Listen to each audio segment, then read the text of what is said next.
সিম্বুকে দেখছো নাকি বৃষ্টি দেখছো? কোনটা? বাইরে বৃষ্টি হচ্ছে, খুলে দেবো জানলাটা? হ্যাঁ দেখো, এবার দেখো, যাও। এরকম সিম্বুকে দেখছিল, এখন বৃষ্টি দেখছে। যেই বাইরে কি সুন্দর বৃষ্টি পড়ছে। ভিজবে তুমি চেরি? তুমি কি বৃষ্টিতে ভিজতে চাও? তুমি একটা ভিজু। শীততেছে, কি সুন্দর লাগতেছে বৃষ্টিতে। চেরির পশম উঠতেছে। মেয়েদের চুল উড়ে, তোর পশম উঠতেছে।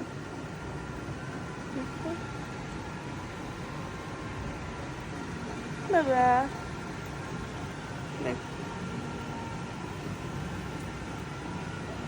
ওখানে পানি, হাত দিও না, ঠান্ডা লাগবে। সিংহাসনে এখানে খাচ্ছে। আব্বা খাচ্ছ তুমি? খাওয়া শেষ মাছ? কাটাকুটি খেও না মা। হ্যাঁ দেখছো কি লক্ষ্মী, কত কথা শুনে।